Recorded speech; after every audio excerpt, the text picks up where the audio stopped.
अस्सलामुअलैकुम वरहमतुल्लाहि वबरकातुह। Friday comment box के 8वें एपिसोड के साथ मैं मुफ्ती खालिद कासिमी आपकी खिदमत में हाज़िर हूँ।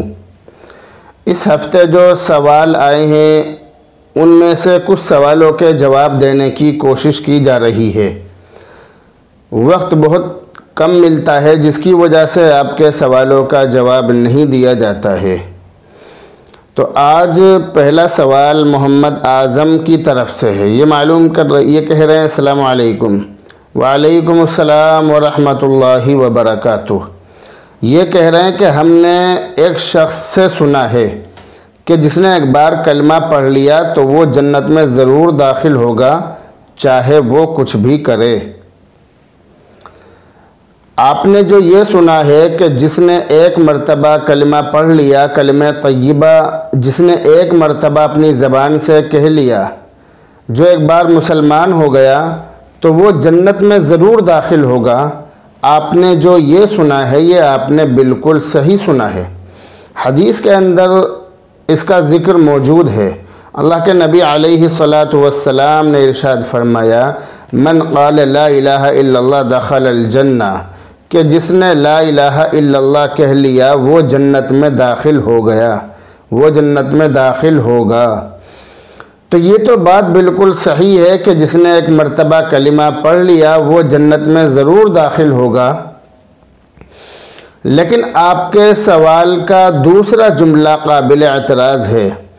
आपका जो सवाल है उसमें जो आपने दूसरा जुमला बयान किया है कि चाहे वो कुछ भी करे, ये लफ्ज़ सही नहीं है। चाहे वो कुछ भी करे ऐसा नहीं है। अगर कोई शख्स कलिमा पढ़ने के बाद कुफ्र इख्तियार कर ले, शिर्क इख्तियार कर ले, मुशरिक हो जाए या काफिर हो जाए, तो कलिमा पढ़ने के बावजूद वो शख्स जहन्नम में ज़रूर दाखिल होगा। क्योंकि किताबों के अंदर, कुरान के अंदर साफ़ तौर से लिखा है कि काफिर का ठिकाना जहन्नम है। काफिर जहन्नम का मुस्तहिक और हकदार है। काफिर जहन्नम में ज़रूर दाखिल होगा। काफिर को जहन्नम में जाना पड़ेगा, जन्नत उसके लिए हराम है। ये कुरान करीम की आयतों से साफ़ तौर से मालूम होता है। इसी तरह कुरान करीम के अंदर मुशरिक के बारे में, शिर्क करने वाले के बारे में सराहत के साथ साफ़ तौर से लिखा हुआ है, इन्नहु मन युशरिक बिल्लाहि फ़क़द हर्रमल्लाहु अलैहिल जन्ना, कि जिसने अल्लाह के साथ शिर्क कर लिया, अल्लाह के साथ किसी को शरीक कर लिया, फ़क़द हर्रमल्लाहु अलैहिल जन्ना, तो तहक़ीक़ के यक़ीनन अल्लाह ने उसके ऊपर जन्नत को हराम कर दिया है। व मअवाहुन नार, और उसका ठिकाना जहन्नम है। ये कुरान करीम के अंदर साफ़ तौर से लिखा हुआ है। तो आपने जो सवाल किया है कि जिसने एक मरतबा कलिमा पढ़ लिया वो जन्नत में दाखिल होगा, बिल्कुल दाखिल होगा। लेकिन अगर उसने कुछ गलत काम किए हैं तो उन गलत कामों की सज़ा भुगतेगा। और अगर उसने कुफ्र या शिर्क इख्तियार कर लिया है तो अगर वो तौबा किए बग़ैर मर गया तो उसका ठिकाना जहन्नम है, वो सीधा जहन्नम में जाएगा और जन्नत ऐसे शख्स के लिए बिल्कुल हराम है। सवाल नंबर 2, मोहम्मद मुशर्रिफ सैफ़ी ये कह रहे हैं अस्सलामु अलैकुम। वालेकुम अस्सलाम वरहमतुल्लाहि वबरकातुह। मुफ्ती साहब ये बतलाइए कि बड़े जानवर में कितने अक़ीक़े हो सकते हैं? ज़रूर बतलाइए। बड़े जानवर में भी अक़ीक़ा किया जा सकता है। असल तरीक़ा और जमहूर फ़ुक़हा का मसलक तो ये है कि एक छोटा जानवर अक़ीक़े में लड़की की तरफ से एक छोटा जानवर ज़िबा किया जाएगा, जैसे बकरी वग़ैरह, और लड़के की तरफ से दो छोटे जानवर जैसे बकरा, बकरी, दुम्बा, भेड़ वग़ैरह, इनमें से कुछ भी ज़िबा किया जा सकता है। तो असल तरीक़ा और असल चीज़ तो यही है कि लड़के की तरफ से 2 छोटे जानवर और लड़की की तरफ से एक छोटा जानवर ज़िबह किया जाए। ये मसनून है, सुन्नत है। अलबत्ता अगर दो मैसर न हो, अगर दो जानवर करने की गुंजाइश न हो, इतना मौका न हो, इतना बजट न हो, तो लड़कों की तरफ से भी एक जानवर ज़िबह कराना काफ़ी होगा। अहादीस के अंदर आम तौर से अक़ीक़े में छोटे जानवरों को ज़िबह करने का ज़िक्र है। अमूमन तो यही बात है कि छोटे जानवरों को ज़िबह किया जाए। हाँ, अगर कोई शख्स बड़ा जानवर जैसे ऊँट, बैल, भैंस वग़ैरह ज़िबह करना चाहे तो शरीयत के आम उसूल के मुताबिक कर सकता है। बड़ा जानवर चूँकि 7 छोटे जानवरों के बराबर होता है, बड़े जानवर के अंदर 7 हिस्से हो सकते हैं, यानी उसमें एक आदमी की तरफ से एक हिस्सा आम तौर से कुर्बानी की जाती है। कुर्बानी के ताल्लुक़ से ये मसला सब लोग जानते हैं। इसलिए बड़े जानवर में लड़के के लिए 2 हिस्से और लड़कियों के लिए एक एक हिस्सा ज़िबह करना पड़ेगा। बड़े जानवर में 7 हिस्से होते हैं, तो 7 हिस्सों में से 2-2 हिस्से 3 लड़कों की तरफ से और एक हिस्सा लड़की की तरफ से, या जैसे आप चाहें आप बड़े जानवर में उसी तरह से अक़ीक़ा कर सकते हैं, लेकिन शरीयत के आम उसूल के मुताबिक ही करना चाहिए। उससे अलग हटकर करेंगे तो जो सवाब मिलना चाहिए वो सवाब हमें नहीं मिल पाएगा। सवाल नंबर 3, तीसरा सवाल मोहम्मद सद्दाम साहब ये कह रहे हैं, अस्सलामु अलैकुम। वालेकुमुस्सलाम वरहमतुल्लाहि वबरकातुहू। मुफ्ती साहब ये बतलाइए कि अगर कोई शख्स अपनी बीवी से ये कहे कि तुझे तेरे घर बिठा दूंगा, तो ऐसा कहने से बीवी पर तलाक पड़ जाएगी या नहीं? जवाब ज़रूर देना, आप मेरे किसी भी सवाल का जवाब नहीं देते हैं। मोहम्मद सद्दाम साहब, आपने जो ये लफ्ज़ इस्तेमाल किया है कि आप मेरे किसी भी सवाल का जवाब नहीं देते हैं, तो आप मेरी थोड़ी सी मजबूरी समझिए। सवाल 2-4 नहीं, 10-20 नहीं, सैकड़ों की तादाद में होते हैं और तमाम सवालों पर नज़र डालना भी बहुत मुश्किल काम होता है। ऐसा नहीं है कि मैं सिर्फ़ सवालों के जवाब देने के लिए ही बैठा हूँ, बल्कि और भी बहुत सारे काम होते हैं। तो बहरहाल आपका सवाल आज मेरी नज़रों के सामने आ ही गया, इसलिए मैं उसका जवाब दे रहा हूँ। आपने सवाल किया है कि अगर किसी शख्स ने अपनी बीवी से ये कह दिया कि तुझे तेरे घर बिठा दूंगा, तो तेरे घर बिठा दूंगा कहने से तलाक होगी या नहीं? अगर होगी तो कितनी तलाक़ें होंगी? ये आपने सवाल किया है। तो उसका जवाब ये है कि तुझे तेरे घर बिठा दूंगा, ये तलाक़ नहीं है, तलाक़ देने का इरादा है।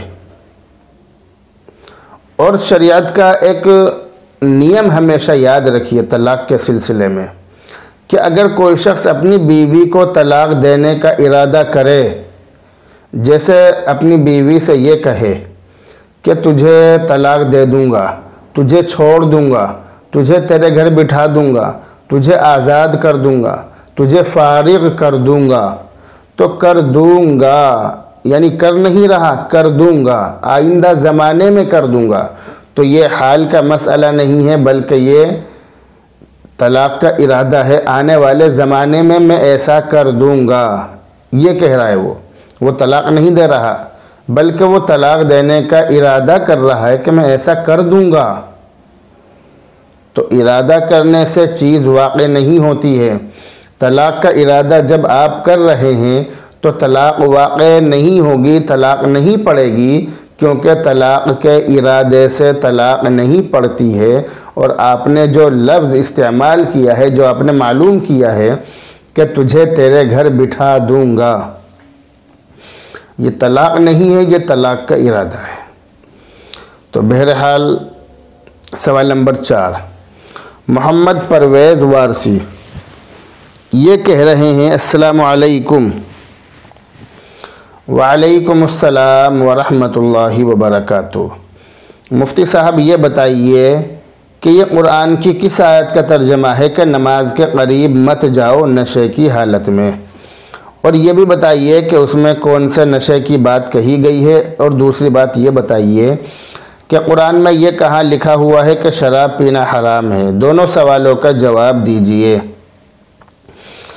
आपने जो सवाल किया है कि ये क़ुरान की किस आयत का तर्जमा है, तो उसका जवाब ये है कि ये क़ुरान करीम की सूरह निसा की आयत नंबर 43 का तर्जमा है, जिसमें अल्लाह ताला ये इरशाद फरमाते हैं, या अय्युहल्लज़ीना आमनू ला तक़रबुस्सलाता व अंतुम सुकारा, यानी ए ईमान वालो नमाज के करीब मत जाओ इस हाल में कि तुम नशे में हो, यानी जब तुम नशे की हालत में हो तो तुम नमाज के बिल्कुल भी करीब मत जाओ।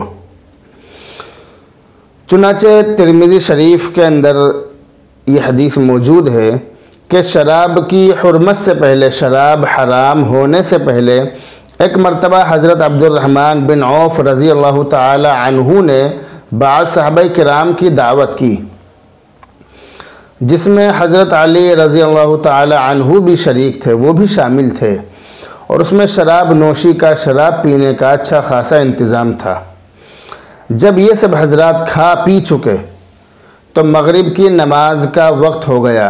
अभी ये दावत से फारिग ही हुए थे कि मगरिब की नमाज का वक्त हो गया और हज़रत अली रज़ी अल्लाह ताला अन्हु को इमाम बनाया गया।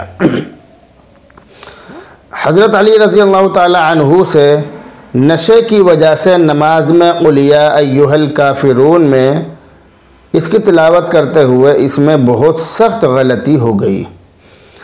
इतनी सख्त गलती हो गई कि उस पर ये आयत नाजिल हुई कि ए ईमान वालो नशे की हालत में नमाज के करीब हरगिज़ मत जाना। ये आयत नाजिल हुई। आपने एक सवाल ये भी किया है इसी के साथ कि इस आयत के अंदर किस नशे का ज़िक्र किया गया है, किस नशे से, किस नशे की हालत में नमाज से दूर रहने के लिए कहा गया है। तो आयत के ज़ाहिर से तो यही मालूम होता है कि ये हुक्म शराब के नशे के बारे में है, यानी जब शराब का नशा तुम पर हो जाए, जब तुम शराब पी लो तो ऐसी हालत में नमाज के करीब हरगिज़ मत जाओ। तो आयत का ज़ाहिर तो यही कह रहा है कि ये शराब के बारे में है, लेकिन असल बात यही है कि ये हुक्म हर उस नशे पर फिट बैठता है, हर उस नशे के बारे में है कि जिसको करने के बाद इंसान की अक़ल बेकार हो जाए, इंसान की अक़ल माऊफ और मगलूब हो जाए, इंसान अपने होश व हवास खो बैठे। हर उस नशे की हालत में नमाज के करीब जाने से मना किया गया है। तीसरी बात आपने ये मालूम की है कि ये कुरान की किस आयत के अंदर लिखा हुआ है कि शराब पीना हराम है। तो उसका जवाब ये है कि कुरान करीम की सूरह माइदा की आयत नंबर 90 में शराब की हुर्मत का ज़िक्र मौजूद है। सवाल तो आपके बड़े ज़बरदस्त हैं माशाअल्लाह।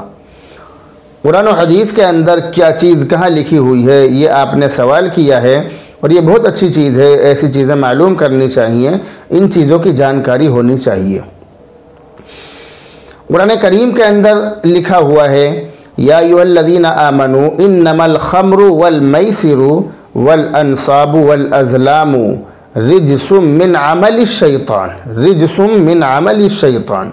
ये तमाम चीज़ें बतलाने के बाद, इन तमाम चीज़ों की का ज़िक्र करने के बाद अल्लाह ताला ने इरशाद फरमाया, रिजसुम मिन अमलि शैतान, ये शैतानी काम है, फजतनिबूहु, इनसे बचो, इनसे परहेज़ करो।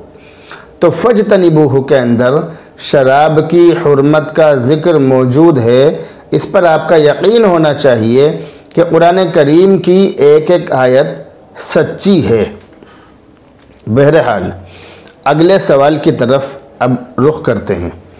सवाल नंबर 5, क़ारी मुशाहिदुल इस्लाम सिद्दीक़ी इमाम बिलाल मस्जिद पिलखवा, ये कह रहे हैं मुफ्ती साहब अस्सलाम वालेकुम। वालेकुम अस्सलाम व रहमतुल्लाहि व बरकातुहू।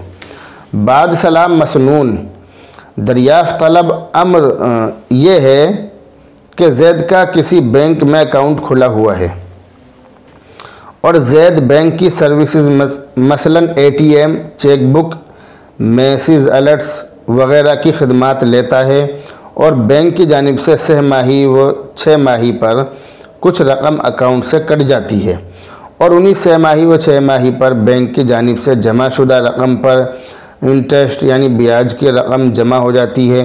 उसका क्या हुक्म है? क्या ज़ैद जमा शुदा इंटरेस्ट की रकम से बैंक की सर्विसेज चार्ज को अदा करके बिला नियत सवाब के इंटरेस्ट की रकम को गरीबों को दे सकता है? जवाब देकर शुक्रिया का मौका इनायत फरमाएँ। 23 सफ़रुल मुज़फ़्फ़र 1442 हिजरी मुताबिक 11 अक्टूबर 2020 बरोज़ इतवार। ये इमाम साहब ने सवाल किया है। सवाल इनका जो है काफ़ी लंबा है, लेकिन मैं इसको अपने अल्फाज में बयान करने के बाद इसका जवाब देने की कोशिश कर रहा हूँ। आपने जो सवाल किया है इसमें 2 चीज़ें आपने ज़िक्र की हैं, 2 चीज़ें मालूम की हैं। पहली चीज़ ये है कि बैंक से मिलने वाली खिदमात जैसे ATM है और मैसेज अलर्ट्स है, यानी हम बैंक में पैसा डालते हैं या निकालते हैं तो हमारे पास मैसेज आता है, या हम ATM से पैसा निकालते हैं तो कुछ चार्ज कटता है, कुछ पैसे उसके कटते हैं और मैसेज जो आता जाता है उसके भी 3 महीने में और 6 महीने में 15-20 रुपये बैंक काटता है। तो ये जो बैंक पैसा काटता है मैसेज वगैरह खिदमत देने के बदले में, हमें जो खिदमत दे रहा है, हमें जो फैसिलिटी मिल रही है, उसके बदले में जो बैंक हमारे कुछ पैसे काटता है, 15-20 रुपये जो भी काटता है 3-4 महीने में, वो पैसा बैंक हमारे अकाउंट से काटता है। एक बात। दूसरी बात, हम जो अपना पैसा जमा रखते हैं उस पैसे पर कुछ ब्याज हमें मिलता है। 3 महीने में 6 महीने में हमारे पैसों पर इंटरेस्ट मिलता है, कुछ नफ़ा मिलता है, कुछ पैसे बढ़ जाते हैं, बैंक में पड़े पड़े कुछ पैसे हमारे बढ़ जाते हैं, वो ब्याज होता है। अब यहाँ जो सवाल किया गया है वो सवाल ये किया गया है कि ये जो बैंक से हमें ब्याज मिल रहा है, इस ब्याज के पैसों से बैंक से जो हमें फैसिलिटी मिल रही है, जैसे मैसेज की है, ATM वगैरह की है, तो इस फैसिलिटी के बदले जो बैंक पैसा काटता है हमारे अकाउंट से, तो हम ये ब्याज की रकम उसके बदले में दे सकते हैं या नहीं। यानी हमें जो खिदमत मिल रही है, हमें जो फैसिलिटी मिल रही है, उस फैसिलिटी के बदले जो पैसे बैंक हमारे काट रहा है, तो क्या हम ब्याज के पैसों को वहाँ कटवा सकते हैं या नहीं, ये सवाल किया गया है। शायद सवाल आपकी समझ में आ गया होगा। तो उसका जवाब ये है कि ब्याज के पैसों से हमें मिलने वाली खिदमात का जो बिल है, 15-20 रुपये जो भी हम काटते हैं, जो भी बैंक काटता है, तो इसकी अदायगी ब्याज के पैसों से करना जायज़ और दुरुस्त नहीं है, क्योंकि ये फैसिलिटी हमें मिल रही है, हम इससे ख़ुद फ़ायदा उठा रहे हैं। तो ये ऐसा है जैसे हम ब्याज के पैसों को खुल्लम खुल्ला, आप जानते हैं, आप समझ भी रहे हैं कि ये ब्याज के पैसों को हम अपने ऊपर खर्च कर रहे हैं। ये जो ब्याज मिल रहा है, अगर हम इस ब्याज को बैंक से मिलने वाली फैसिलिटी के बदले अदा कर दें, बैंक को अदा कर दें, तो अगरचे ये वापस बैंक को ही जा रहा है, लेकिन बैंक की तरफ से हमें खिदमात मिल रही हैं, हमें फैसिलिटी मिल रही हैं। तो ये ऐसा है जैसे हम ब्याज के पैसे को अपने ऊपर खर्च कर रहे हैं, जो कि बिल्कुल नाजायज़ और हराम है। इसलिए खुलासा ये निकला कि बैंक से मिलने वाले ब्याज को, ब्याज के पैसे को, सूद को बैंक से मिलने वाली खिदमात के बदले जो उसका बिल अदा करना होता है, जो बैंक हमारे अकाउंट से काटता है, इनको यहाँ पर नहीं जोड़ सकते, नहीं अदा कर सकते। तो आप इस मसले को बिल्कुल समझ गए होंगे। दूसरा सवाल इन्होंने ये किया है कि इस रुपए को, इस रकम को, जो ब्याज की रकम हमें मिल रही है, इसको किसी गरीब को सवाब की नीयत के बग़ैर देना कैसा है। तो ये जो आपने मालूम किया है कि गरीब को सवाब की नीयत के बग़ैर देना कैसा है, तो उसका जवाब ये है कि वाजिब है, ज़रूरी है। हमें जो बैंक से ब्याज मिल रहा है, उस रकम को किसी गरीब को सवाब की नीयत के बग़ैर देना ये वाजिब और ज़रूरी है। हम इस पैसे को अपने ऊपर बिल्कुल भी ख़र्च नहीं कर सकते हैं। अगर हमने ऐसा किया तो बहुत सख्त गुनाह होगा। ऐसा करना बिल्कुल हराम है, नाजायज़ है। तो ये आज के बहुत सारे सवालों में से निकाले गए कुछ सवालों के जवाब थे जो मैंने आपको देने की कोशिश की। और भी बहुत सारे सवाल मेरे सामने रखे हुए हैं। जिन लोगों के सवालों के जवाब नहीं आए हैं वो बिल्कुल भी मायूस ना हो। आइंदा हफ्ते उनके सवालों के जवाब देने की भरपूर कोशिश की जाएगी इंशाअल्लाह। उम्मीद है कि आप ये बातें और लोगों तक भी पहुँचाएँगे। अस्सलामु अलैकुम व रहमतुल्लाहि व बरकातुहू।